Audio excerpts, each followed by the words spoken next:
त्या नियमामध्ये 3 नियम सांगण्यात आले आणि त्यामधला पहिला नियम की एक अनुभवाधारित एक आयोगाची स्थापना असावी।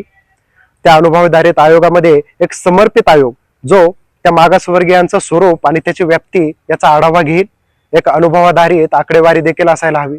अनुभवाधारित आकडेवारी म्हणजेच एम्पेरिकल डाटा जो त्या मागासवर्गीयांची लोकसंख्या असेल, त्या लोकांचं आरक्षण असेल, या सगळ्यांची नोंद आणि आकडेवारी व्यवस्थितरित्या ठेवल। आणि त्याच्यामध्ये तिसरा नियम सांगितला गेला होता 50% आरक्षणाची तरतूद। जर हे 50% आरक्षण जर ओलांडलं गेलं तर त्या ठिकाणी परत एक नवीन निर्णय घेतला जाईल। आणि हे सुप्रीम कोर्टनं देखील तेलंगणा उच्च न्यायालयाचा निर्णय मान्य केला आणि त्याला विरोध न करता तेलंगणा राज्य सरकारवरती ताशेरे देखील ओढण्यात आले। याच्यानंतर तेलंगणा राज्य सरकारनं परत आदेश जाहीर केला आणि त्याच्यामध्ये सांगण्यात आलं की आम्ही 50% आरक्षणाच्या मर्यादेत राहून किंवा 50%च्या अधीन राहून आम्ही परत काम करू आणि स्थानिक स्वराज्य संस्थांच्या निवडणुका परत घेऊ।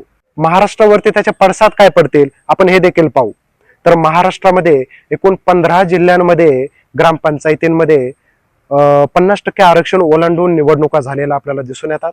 17 जिल्हा परिषदांमध्ये 50% आरक्षण ओलांडून झालेल्या निवडणुका आपल्याला दिसून येतात आणि 83 महानगरपालिकांमध्ये नगरपंचायतींमध्ये परत 50% आरक्षण ओलांडून निवडणुका झालेल्या आपल्याला दिसून येतात। त्यामध्ये नागपूर असेल, चंद्रपूर असेल महानगरपालिका या ठिकाणी देखील 50% आरक्षणाची मर्यादा ओलांडलेली आपल्याला दिसून येते।